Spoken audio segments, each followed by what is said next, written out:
না, এরকম কোনো সিনেমা আমি করিনি। এরকম কোনো সিনেমা চলেও না। চলছে, চলবে, এটা তো যুগ যুগ ধরে চলেই আসছে।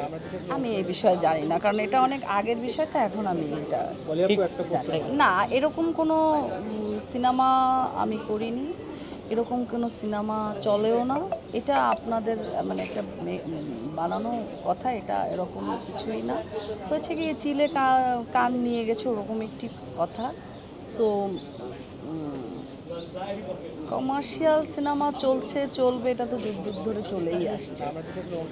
এই বিষয়ে জানি না, কারণ এটা অনেক আগের বিষয়, তো এখন আমি এটা জানি। ভুল ধারণা সমিতি ইনভলভ হলে যে সে কাজের ক্ষেত্র থেকে দূরে থাকবে, এটা ভুল ধারণা। এখন তো ছবিও কম হচ্ছে।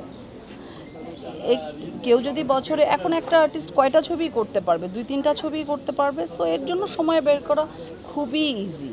কেউ যদি আসলে আমাদেরকে কাজে লাগাতে চায় মুভিতে, অবশ্যই সমিতির কাজও করা যাবে। আমি কিন্তু শুধু সমিতি না, আমি একটু বলি, আমার নিজস্ব একটা ব্যবসা প্রতিষ্ঠান আছে, টাইটান গ্রুপ, এবং আমার নিজের একটা বুটিক্স হাউস আছে, তাসমিন কালেকশন, এবং আমি ফিল্ম ক্লাবে এখন অ্যাডমিন।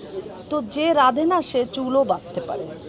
সো কারোর যদি কাজের ইচ্ছা থাকে, সে যে কোনো উপায়ে যে কোনো সময় কাজের ক্ষেত্রটা বের করে নিতে পারবে, সময়টা।